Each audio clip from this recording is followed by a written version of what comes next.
welcome to the Cultivate Smart podcast, your destination for innovation, transformation, and disruption. Sashien is up north in Ottawa, Canada. Myself in New York City. Sashien, what's going on up north? Things are well, Carl. It's looking a little bit more chillier than we last spoke. We've been seeing quite a bit of snow, and I think the same on your side as well. It's definitely getting a lot colder. I've seen minus 20, minus 30 with the wind chill in the last few weeks. We actually came off a foot of snow here in New York. Today we have another 6 inches here. The shovels are still going on. The snow blowers are still going. You could probably hear it in the background right here, all the people digging themselves out. But we're going to push on. We're going to get into the topics here. Today we're doing Chamath for CA. Chamath ends his bid for governor of California. Also, we'll be talking about the SPAC surge. We recap a busy start to the 2021 season. Blank check activity is explosive right now. We have exciting news from Crafty Elk and Flow Water. Sashien will share some relevant data I think the audience will like. And we also will talk cryptocurrency. Ethereum hit an all-time high last week. And it took about a $250 decline we were just talking about before we started our recording. But let's start with Chamath for CA. Chamath had hinted he was behind an effort to recall Newsom. He launched the website Chamath for CA and had a few policies that he wanted to implement, one of them being cutting state taxes and raising the pay for public school teachers. Sashien, what do you think about his end at an attempt to be governor of California? I think it was interesting just to hear that because a lot of folks have thought that he would make a great president. Of course, he was never born in the United States, so that's something that I don't think could ever happen. But nonetheless, I think governor was maybe up his alley. Just seeing the platform that was sort of created for him, I believe, on one of the websites there. Basically dropping the taxes to zero. Increasing teacher pay to about $70,000 per year.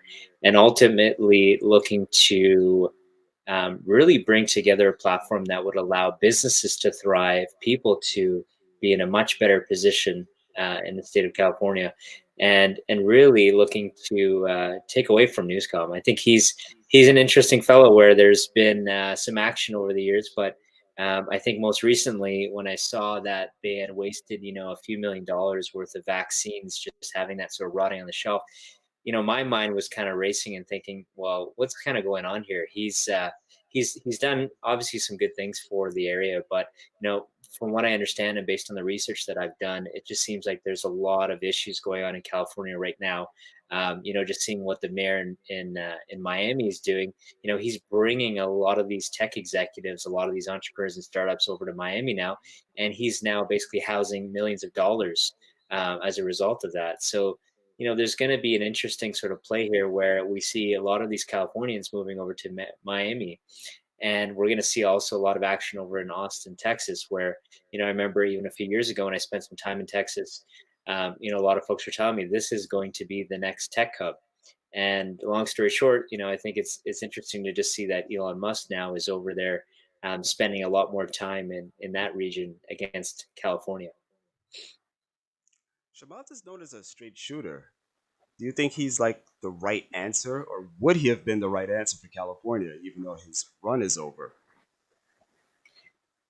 I think he's got the platform obviously that I think appeals to a lot of people. I think he believes in what he says and what he does, and as you said, I mean he's a straight shooter. He's taken some interesting bets on some really good technology businesses, and I think he's also done a really good job of trying to help navigate the landscape for the U.S. and the rest of the world, really. So I think he's got a lot of the characteristics and the personality to basically be the person in charge. But ultimately, it would also come back to how much time can he spend on his business projects, and some of the regulations and the rules around that as well. Which I know in the recent CNBC article, it indicated that he had a major battery project that was underway, and so he didn't want to take any time away from that. So I think it looks like this is something that's going to be put on the shelf for now, but who's to say in the coming years what will happen? It would have been really interesting. He's a centrist. He's a visionary. Do you see him starting a trend of others trying to, start their own run into politics? Yeah, I think just what we're seeing, on Twitter alone, I was just spending some time on, all the things that have happened in the last few weeks.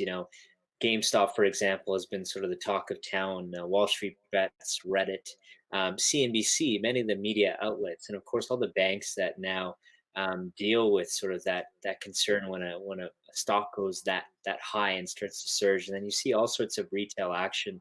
You know, he was responsible, you could say, for some of that action when you think about it, because when he had placed the calls that he had for GME, it really got Twitter going, and then Elon had stepped in. But this, just taking a step back, is an example of how his Twitter account alone has now doubled in the last month. It's gone from 700,000 users, Carl, to now over a million, probably about 1.1 or 1.2 million users. So what we're seeing is that he's always been very outspoken, but he's now creating this sort of appearance for himself where he's standing in front of retail, and he's now projecting a lot of his views out to the world, whether it's GameStop, whether it's how folks start, whether it's his political sort of ideas. He's inspiring a lot of people now to take control and basically fight the power. Just seeing what he's talked about, on CNBC about Wall Street and hedge funds and the financial crash in 2008. I mean, all these types of events and series are all things that resonate with one another. And so, his Twitter account alone has been just very powerful, I think, for, sharing that message across to everyone and empowering people. And just even his recent podcast, talking about how, if he can do many of these things and show people that he's capable of doing the job and basically investing and creating, really meaningful returns. Well, what's that to say that, anyone else, one of us who's a retail investor or someone who's just an ordinary person can basically do the same thing. So, he's been very outspoken, and he's really showed us that there's many different ways to look at the things that are happening in the world right now. And I think it's encouraging a lot of people to step up to the plate and say, you know what, I can basically run the race as well. I want to touch on something too. Like you talked about the power of social media, how he has such an impact. On January 26th, he put up a tweet. It goes, "Tell me what to buy tomorrow.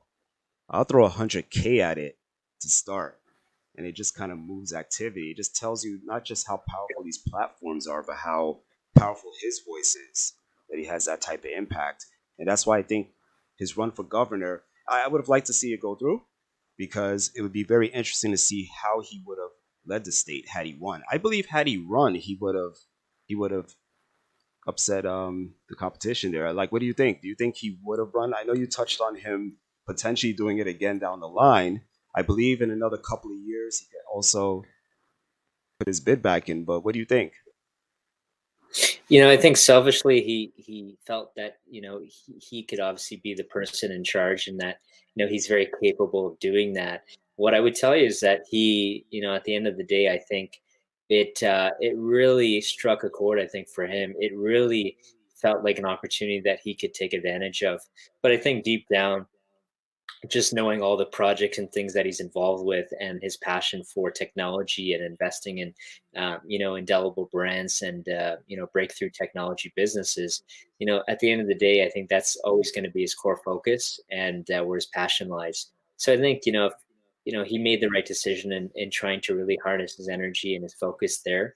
But who's to say that one of the other folks in his circle, maybe it's David Sachs, maybe it's someone else from the All In podcast, even, some of these guys are really interesting business professionals, but I think they also have very similar political views. And I think that, if he can encourage them to run, they might be able to share a lot of his, ideas, and basically, run the race. I have to say that All In podcast is some good entertainment. I like the way the four guys on there are just like coming at each other. They're good friends, but they're like really, they're not holding back. It's not like friendly Yeah. fire. They're coming after each other. So it's really an entertaining podcast. Now, Yep. 2021. is a continuation of what we spoke about last year to wrap up our last recording back in December 2020, the SPAC explosion. All right. It has continued. We predicted it would continue. Not going out on a limb, but 2021 has been Mhm. off to a hot start. Shamat has, what is it now? 4 SPACs this year. How many SPACs has he been involved in? How many deals has he So made in the last 6 weeks? In the beginning here of 2021. there- there's been a lot of deals. So if we were to take a step back and just look at everything he's done, maybe in the last year or 2 years, even just about 2 years ago, Virgin Galactic, as we saw it, that was one of the biggest, SPACs ever, and that was the debut for this IPOA to IPOZ sort of series. He's reserved all the tickers on the market, and so the goal is to launch a SPAC for each one of these letters. So IPOA essentially was Virgin Galactic. That's done very well. Um, despite a lot of the things that people thought after that first test flight, even a few weeks ago, I've had conversations with folks in the media industry, folks that are space enthusiasts, and those that invest in that sort of so-called space.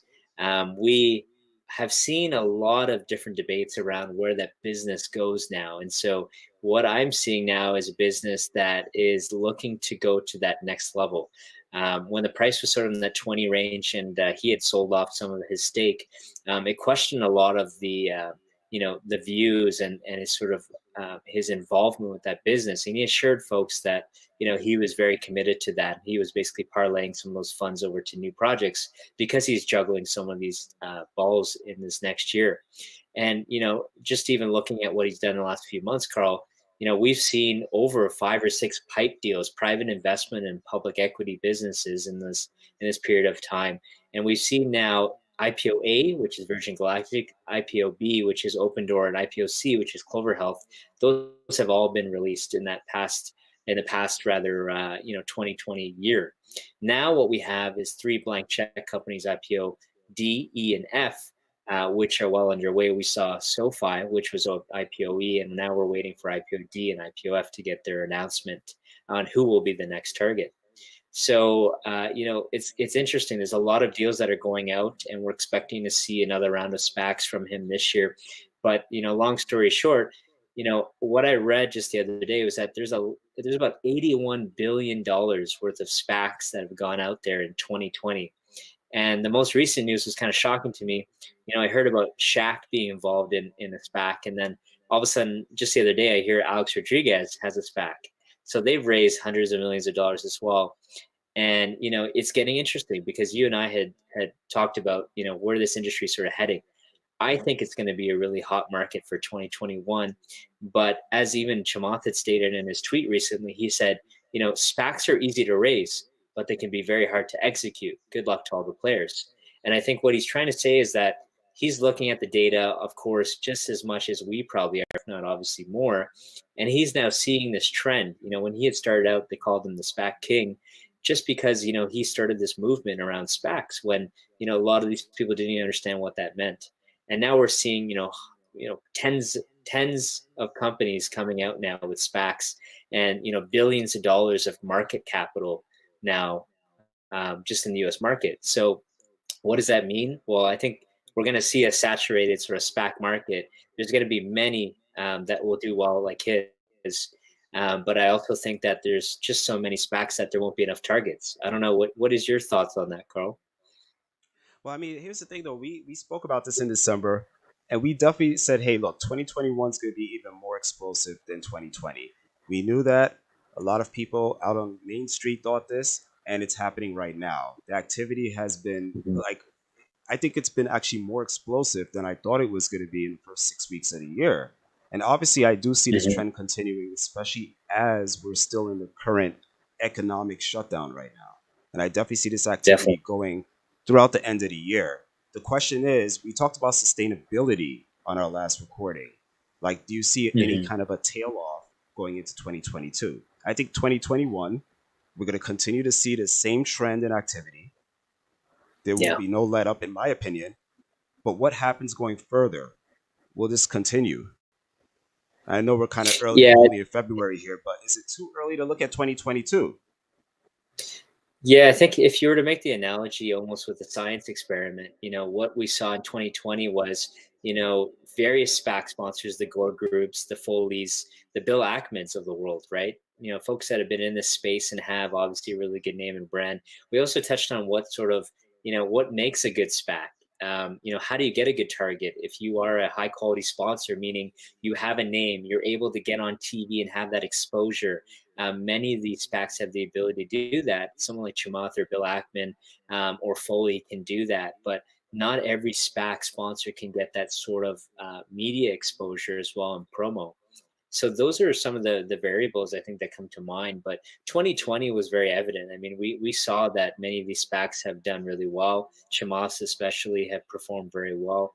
Now what we're seeing is almost iteration. So we're seeing now more SPACs and more sponsors coming in.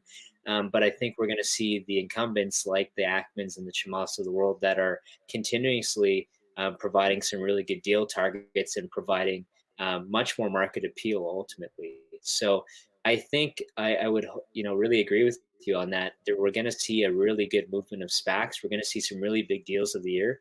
There's been talks about Lucid, Rivian, Stripe, Plaid, some of these really big names in fintech and electric vehicles, which is sort of, the hot sectors right now. I think these SPACs are going to create enormous value because we're going to see these companies go to market quicker, cheaper, and in my opinion, much better than the traditional IPO process by retail now because this model has been proven, Carl. We've seen now that this model works. We've seen that, this is an effective way for retail to get involved, let alone the hedge funds and all the other folks that get involved from day one and along the way. There's a lot of interesting ways to take a company public right now, whether it's a direct listing, a SPAC, or an IPO. But I think there's no doubt in my mind that there's going to be a great SPAC market. It just comes down to weeding out the good and the bad. So how do you discern between a good SPAC company or a sponsor and maybe a poor one? Well, I think it comes down to having a high quality sponsor that can land a target that has the ability to negotiate, but ultimately, when it comes down to it, that target has to have market appeal. Because if you were to launch, just even looking at Richard Branson, he's got something sort of in the COVID space, which to me is very important, but it didn't have the same sort of market appeal as maybe a Rivian or maybe a Lucid that might be coming out, or maybe a Plaid or a Stripe company.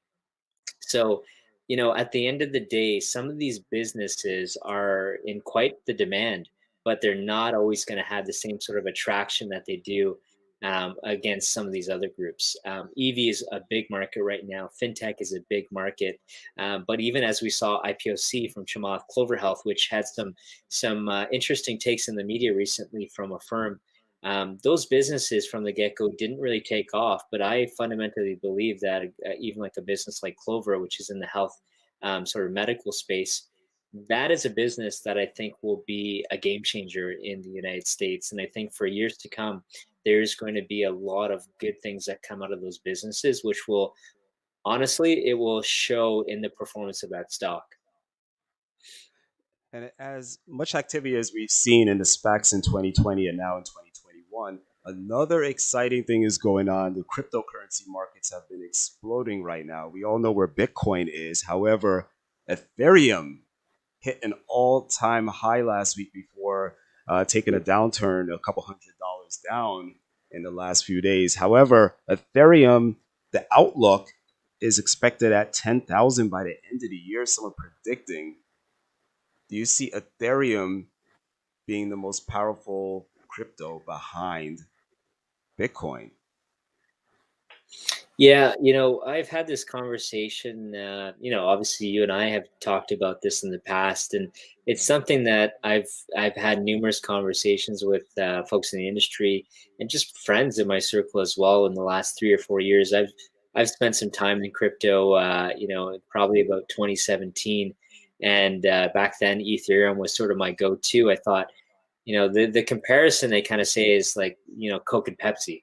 You have Coke, which is the Bitcoin, and you have Pepsi, which is the Ethereum. Which one is better or worse? It's really hard to say. There's different use cases. I think at the end of the day, Bitcoin will be the largest, and it will probably be the most high performing sort of cryptocurrency out there. But I think Ethereum ends up being sort of the second place winner. I think there's going to be a lot more use cases for it, and I think that the price target actually will be much higher than 10,000 even in the next 1 or 2 years even. I think there's enormous amount of value there, and I think there's going to be a lot more buying that happens. So we'll have to see sort of how things look out for supply and demand. But just seeing how much the price has spiked up and how much more there is to go, it'll be interesting. I have no doubts that it will get to the $5,000 or $10,000 range within the next year or 2 years even. It's very volatile, and it's also very popular among the younger generation. Cryptocurrency is just It's, like exploding. If you go on Instagram, there's all these cryptocurrency pages on there. And another yeah. exciting development about Ethereum, I want to go over here. In the last week, their market went up 20%. It basically went up 20% in the last week alone. Some people are expecting to hit 2,000 at the end of February. Obviously, we took a dip right now, but they're still saying Mhm. it's on course for 2,000. Is now a good time to get in? I mean, obviously, you're predicting higher than 10,000 in the coming year to 2 years, but is now a good time? Mhm. Do you think it is?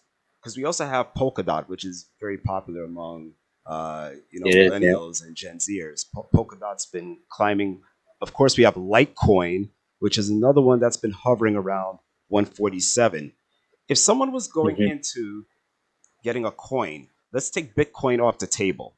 All right. Let's Yeah. say, hey, I'm a Gen Z millennial investor looking to get into cryptocurrency. What do you think is best for them to get into? Something smaller like the Litecoin or even smaller like the Polkadots? Or do you think something along the lines of, hey, go big, go into the Ethereum? Like where do you see that? And it's interesting because even Doge, I mean, Doge has been sort of the big one as well, and there's been a lot of fluctuations. I've been seeing a lot of other folks getting into Doge, and looking at what Elon's been promoting as well. That's been one of the big ones for him to just kind of put out on Twitter, which has been very powerful. I think Litecoin is interesting. I think Cardano as well. But my two favorites will always be Bitcoin and Ethereum. And if someone were to ask me where would I stack all of my chips if I had the ability to basically do so, I would say Bitcoin still. But I would say again, the runner up would definitely be Ethereum. I think there's just going to be a lot more use cases, and I think there's going to be a lot more demand, and I think that's going to ultimately push the price of those two up astronomically in the coming years. So, when people say 50,000, 100,000 USD for Bitcoin, I say, definitely. It's not a question of how much it'll be by that point, but I think it's just really when.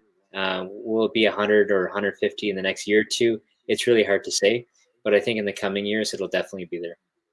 I think people need to temper their expectations. I think a lot of people saw that big run up to 40,000 and there were, calls for like 50,000 and people started jumping in thinking, hey, this is it. It's going to run. It's going to hit 250. I heard some saying 500,000 within the Yeah. next 3 years. So when people hear these things, they're thinking, hey, look, I want to jump in and I want to get rich quick, essentially. And the thing is, you Right. really have to time it out and not expect to get a huge return because when do you sell?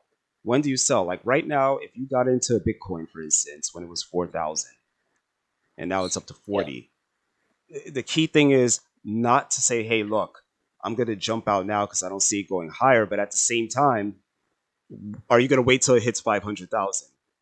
A lot of this is timing because we don't know where this is going to go. Obviously, cryptocurrency is the Yeah. future right now. But the thing is, you have to time when do you jump out. You don't want to jump out too early, but you also don't want to stay in too long. Yeah. That's a good question. I mean, it's something that I've had some conversation around too recently. It's like, I'm seeing a lot of folks that are looking to sell traditionally, like what you would do in the markets, where you would sell maybe a 20% of your profit, 20% at a time. So you'd sell it maybe five sort of slices there. It's one of those things. To me, I think if you really believe in the technology, if you believe in what this thing can do, if you believe that this is sort of a hedge against the financial markets and everything that happens inside of that, I think this is just something that you want to hold for as long as possible, because there's kind of a saying, Carl, when you have something so good like that, let's say the stock market, when you sell something, whether it's 10,000, $1,000, $10,000, $1 million, when you sell that thing and it's that good, where else are you going to go? It's this idea that when you have something incredible and you have something that is sort of this game changer technology or business, like a Tesla, or some of these interesting SPACs, I think that will be amazing over the next 5, 10, or maybe in 20 years. It becomes a question of, do you sell or do you even just keep them? And I think it's best to just hold on. It's best to just hold on for the ride and let it take its course, because I just think there's a lot more upside. Now, the key indicator, I think, what boils down to it is when you look at the supply and the demand, you can kind of understand where the be all or end all could be with some of this technology. But I think when you start, we have or are holding the majority of the supply, where they sell and when they know when to do some of these actions, that's kind of a key indicator to me, at least, to understand what to do next. But I'm a big believer in owning things for the long haul, and I think when you have something that's just incredible, like a Bitcoin and an Ethereum, or a Tesla, for example, these are just things that you just want to hold on to forever.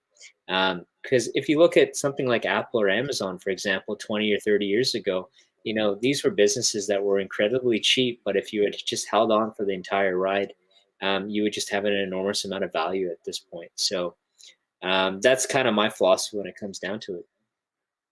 I was thinking a lot of people didn't get into Bitcoin in the beginning. Obviously, it was under a Yeah, thousand at one point, and then it slowly climbed to 4,000. And remember, at one point, it hit approximately 15, and then it dropped. And people said, "Hey, is this the end of Bitcoin?" It dropped all the way yeah, back down to approximately 4,000 at one point, and then it started yeah, climbing. It hit 20K, and then it hit 30K, and then it hit 35. And I think a lot of yeah, people had regret. A lot of people had regret about not getting in early enough. Sure, you could get for in at sure. 35, or you could buy a piece of a coin, but it's not the same as getting in early. So I think a lot of people turn to Ethereum thinking, hey, I missed out on Bitcoin. And I can also see this happening a lot with some of the like a lot of people are like, hey, I missed Mhm. out. Cryptocurrency is an actual thing. It's really happening. It's really the future. And we can see how it is being implemented. PayPal is starting to accept cryptocurrencies now. So I think right now, 2020 was kind of like an awakening when people realized, you know what? I need to get into this game. I need to get into this cryptocurrency game. It's the future. Originally, Bitcoin was more like a luxury item. You see Yeah, a lot of influencers had their Bitcoin, they were making purchases. People were tipping coins in the beginning. And now some of those yeah, tips have turned into $40,000, right? Where somebody might tip somebody $1,000. So I think right now we're at a turning point now where people are realizing mhm. the viability, if you want to say that, of these cryptos. So it's gonna be really exciting to see where it goes, But definitely Mhm. everybody they're Correct. checking out BTC, they're checking out everything. So it's kind of fun to, I think, keeps people engaged.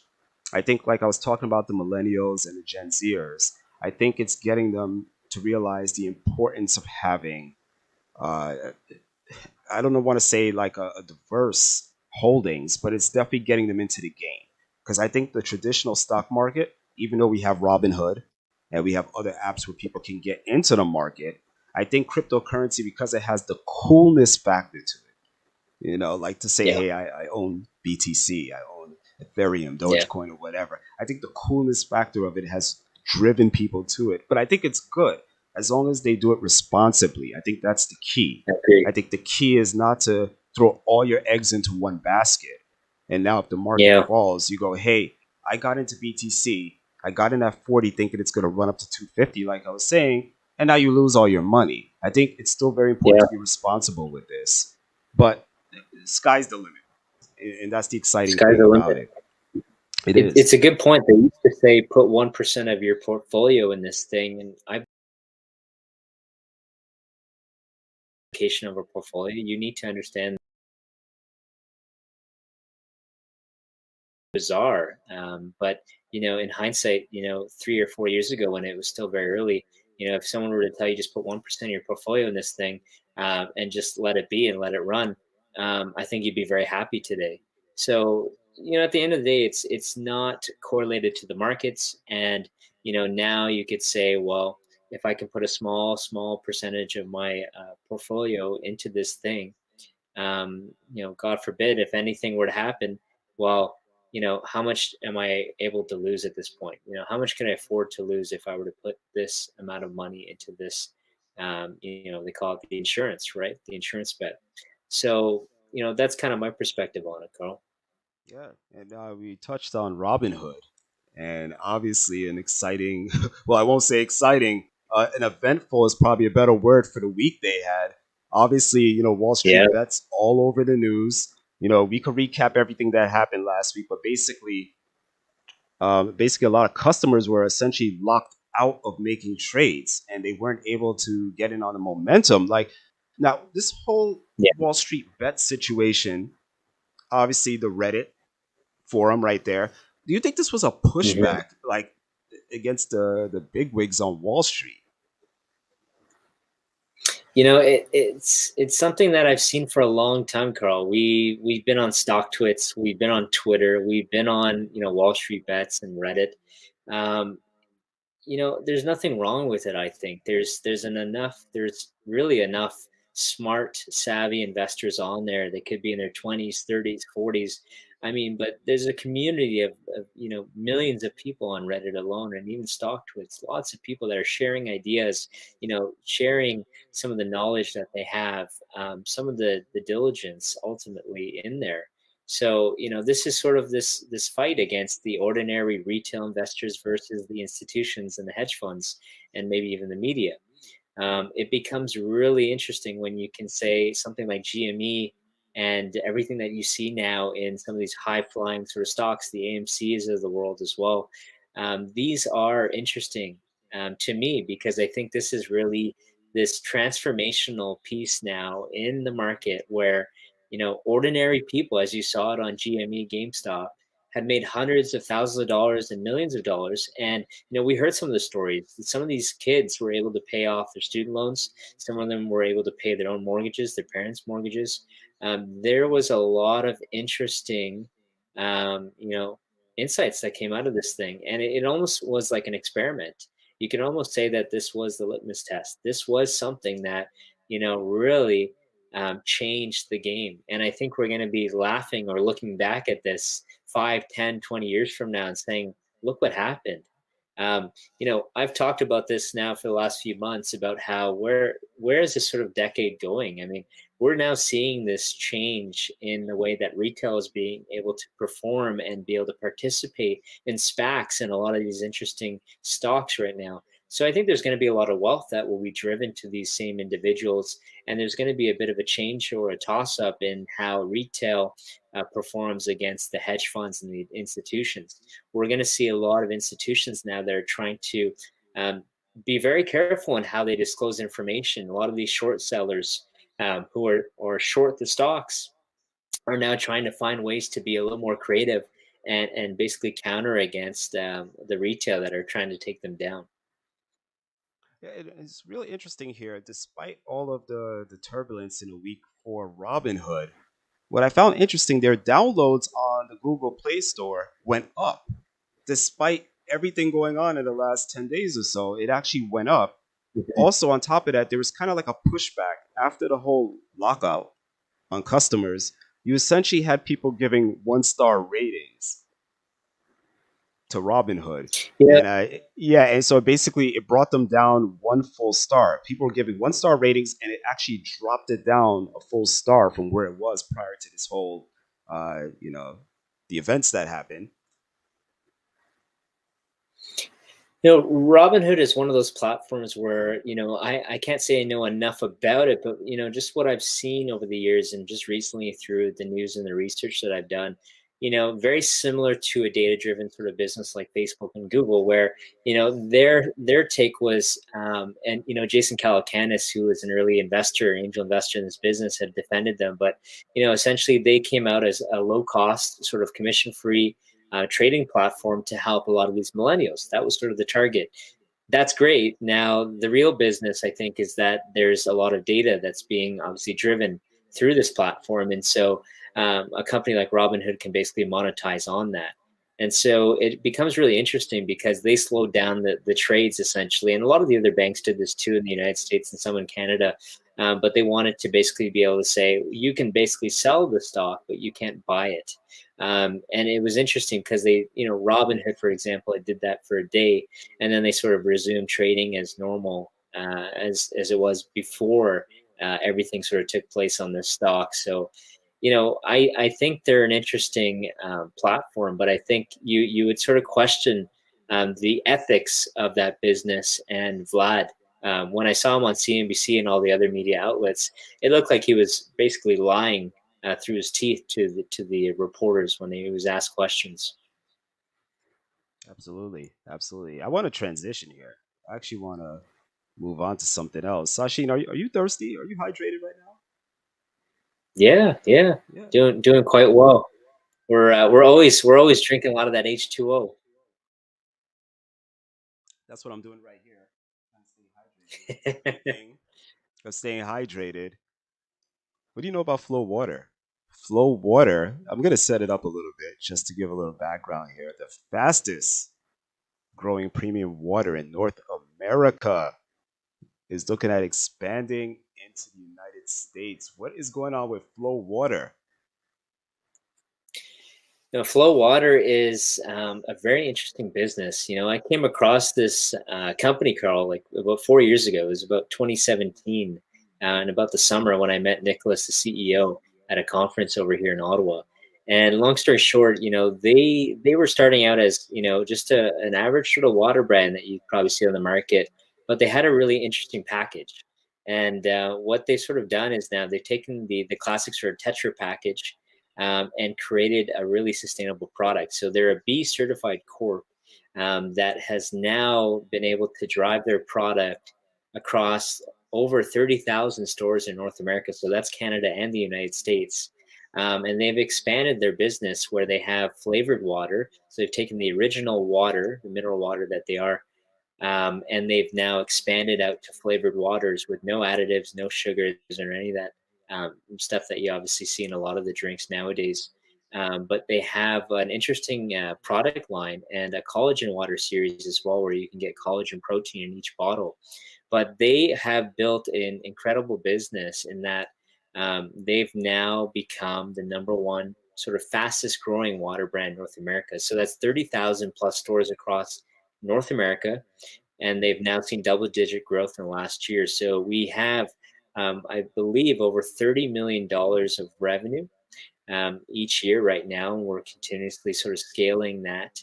And we're seeing a lot more growth in the United States as well. So it's a very interesting business that has been around for about 5 years, Carl. I'm looking right now at the website right now as we're speaking about it. I did sample the original, and I believe it was the black cherry that I had sampled there.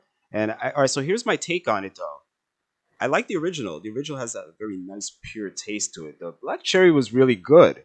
It's a very subtle Hmm. taste, though. Like it's actually like it's something that has me looking at their other flavors here, though. You actually were talking to me offline about the cucumber, uh, and Hmm. I'm actually going to be Yeah. ordering that one soon, though. There's a quite a range here. Who are there any competitors to Flow? Because I know they're like growing so fast right now. The market for the other competitors actually going in a opposite direction while Flow is going in a upward direction. Why is that? Yeah, yeah, we're seeing Evian and Fiji actually had declining sales. Not to say that they don't have a great brand. I think Fiji was one of my favorites. I would say on the premium side of things. What Flow's done is taken a family spring just outside of Toronto, Ontario, and now there's also one in Virginia. So there's two now major springs, but essentially the first one was a family sort of artesian spring from Nicholas, and so he was able to basically take that and run with it. So he's really built an incredible business on the back of incredible packaging, as I mentioned, but really good marketing. I think at the end of the day, they've done a really good job on that front. Post Malone, for example, is an ambassador and an investor in the business. Shawn Mendes, who is very big out here in Canada as a pop singer, is involved. Joe Mimron serves on the board. He's one of the dragons there as well. He's been a great investor in the community here out in Canada and the States as well. But obviously, as you know him, the founder of Club Monaco and Joe Fresh. Just an incredible amount of influencers and brand ambassadors. We have quite a few Raptors players, Golden State Warriors players, and even NFL players that are endorsing this brand. So, kudos to Nicholas and the team for really building a solid, sustainable business. But at the end of the day, they've done that on the back of really good marketing. That's really helped them propel the brand forward and get them the amount of impressions that they do with a lot of their campaigns. It's now resulted in a really loyal customer base, Carl. Yeah, I mean, and the thing about it is obviously the health benefits of it. This alkaline water, very healthy. What I like about it the most is that it is really good for the environment. And I think a lot of times right now, people are looking at sustainability when they're using products now, especially now that we're Hmm. going, with the Biden administration now, we're moving towards green initiatives. And a lot of people want to Hmm. support products like this that are also great for the environment. And it's a great product at the same time. I mean, like, Definitely. do you see that too? Do you see that out? I do. I think the B certified corporation sort of movement. We're seeing a lot of that in the UK. I've had conversations with some friends out there, and I believe in the United States as well. It's obviously a thing. In Canada, I would say it's not as prominent. It's not as common to see that. So I like what they've done. They're now progressing towards almost 100% of a recyclable and sustainable packaging. Um, but it's just at the end of the day a very great business to be involved with. Obviously, anything in consumer goods can be pretty interesting, but when you think about a water brand that has that sort of premium feel to it, the premium taste of it all, there's no additives, there's nothing added to the product in that sense. But at the end of the day, it's just an incredible business in the way that they built it. So it's nice to see that because at the end of the day, we see a lot of water bottles out there from Dasani, Evian, a lot of these obviously indelible brands. But at the end of the day, I think what they've done is taken a different approach that is very appealing to that market. And I think from a marketing perspective, it becomes really, really important. Yeah. Well, I'm gonna date the show a little bit. Today is Super Bowl Sunday. By the time we air this, the Super Bowl would have come and gone. But during the Super Bowl, water will be there. Water will be at Super Bowl parties. Of course, we're in the pandemic right now, smaller gatherings, but I don't think water is going to be the main beverage. Let's talk vodka. Another exciting company here, Crafty Elk, an organic vodka beverage brand in Canada, is expanding into the US. The ready to drink market in the US is estimated at $4.9 billion. What's going on with Crafty Elk? Crafty Elk is another one of these business, Carl, where you're seeing an incredible product that was curated by someone who comes from an interesting science background. So Greg, who I met, several weeks ago, he's out in London, Ontario, and he's just done something really phenomenal with that business. So he started out in Australia from an educational background in science, and he's taken a lot of good time to build an incredible ready to drink product for vodka. So there's numerous flavors that you'll see there on their website, but they've, as you've tried some of that, I think as well, and maybe seen that, there is some really good flavors that he's curated under sort of his science background, taking some organic flavors and basically combining some interesting things that you'd see in foods, right? So turmeric, for example, is one of the big ones. You get some subtle sort of feels and tastes of what he's put into that product just from those ingredients alone. But as you see it, Carl, and as you had mentioned, that RTD market is quite massive. There are a Yes. lot of people that are drinking this product at concerts. At in Toronto at the CNE, the National Exhibit. That's a big place for these places to house the product itself. But he's done a really good job of distributing it out to many stores across Canada in the LCBOs. there's a lot of demand for the product. And now I guess what I understand is that they're looking to expand into California, into Oregon, a lot of these places, even in Vancouver in Canada. These are the places where a lot of folks will drink this type of product and enjoy it. And there's just a really great marketing appeal for this as well, just given the fact that it's organic. So just having consumed that beverage a few times, I've seen how different it is compared to some of the other canned vodka beverages that you'll see in the stores. But I think it's another healthy beverage that folks can enjoy when they're either at a concert or just with some friends. And it's also gluten free, which is also another added benefit of it. Though I see Mhm. this being really popular, like you're saying, in the millennial Gen Z or the older Gen Z group. I see this being really Definitely. popular as things open up. Concerts will be hopefully, we're still in this stage of the pandemic, but as we start to Yeah. see society open up a bit more and events start to happen in places like Las Vegas, which is a major tourism location, they are expanding on the West Coast. You were saying of the Correct. U.S. Is there a reason why they're starting on the West Coast? Yeah, the West Coast is a big market for them.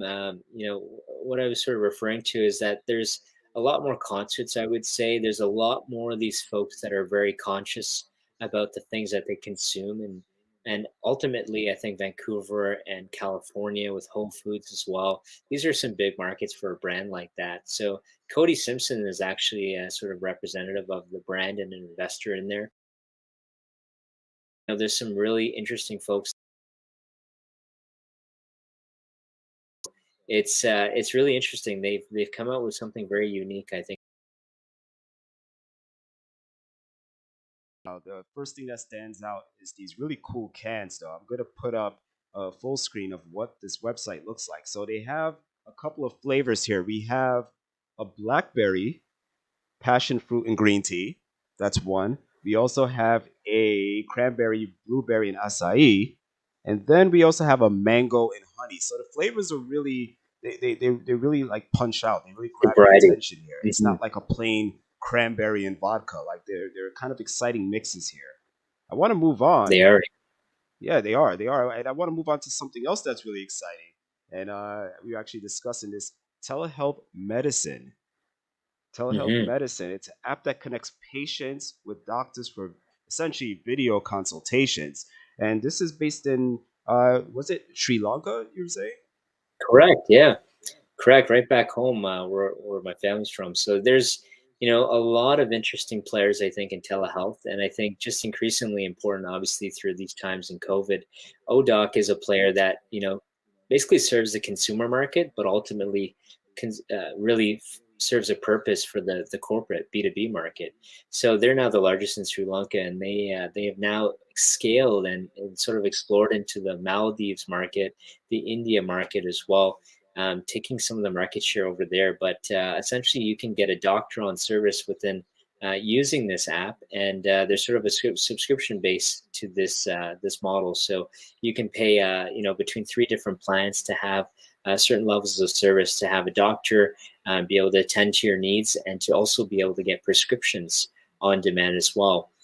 So it to me at least becomes increasingly important when you think about the things that are going on right now through COVID. But I think just the access to technology and resources like that in a third world country is just even more important than that. Yes, oDoc. I didn't set that up correctly. oDoc. And I did want to say this though. Now, is there? Do you think this helps with sort of a like a stigma with people wanting to go to the doctor? Like a lot of times, people either for whatever reason, whatever fears, it could be a stigma, it could be a fear of going to the doctor. Do you think being able to have a virtual consultation with a doctor kind of like eases those concerns for people? I think it does. I think it alleviates this nerve wracking sort of feel that a lot of folks have when they go in there. And when you go to these sort of countries, you'll see that you sit down and you're sort of surrounded by so many people. There's such a long wait, and there's just not enough technology infrastructure in place to allow you to be text on a phone to say your appointment's coming up in 10, 20, or 30 minutes, or maybe even 1 hour. there's not enough of that sort of technology in place to do that. So I think, in the comfort of your own home, especially again when you think about COVID, you can essentially be able to ring up a doctor on your phone through this app and be able to get the service that you need. So I think it's a really compelling opportunity for anyone in that country to have an affordable service. And we're very fortunate, obviously, in North America, Canada, and the United States, to have levels of this sort of service. But I think in these sorts of countries, it becomes really important to have that. It's kind of like you're saying, like an Uber for doctors, essentially, like the way the service Correct. operates. Currently, 200,000 users right now and growing. Correct. Yeah. And growing. Yeah, we're tracking about 1 million in annual recurring revenue, and yeah, about 200,000 users. So I expect that number to grow quite a bit over this next year. But we're looking forward to kind of seeing what they do for years to come. I think it'll be a really meaningful business that's operated by some really smart folks. Some of them, have gone to school in the UK at some of the top universities like Warwick, for example. But many of them have held management level positions early in their career, actually, in many of their organizations in Sri Lanka. So a lot of really smart, incredibly talented people in this business. Very strong team indeed. Sasheen, I think we did a lot of work today. I think we could kind of leave it here. I think we went about 50 minutes today. What do you have? Yeah. What are you looking at in the coming week? What we're trying to see, Carl, now is where does sort of SPACs go? I think what we're going to see in this next quarter. So if you're just thinking about Q1, just looking at this month to March, I think we're going to see some pretty big targets. Rumor has it CCIV is going to get Lucid Motors.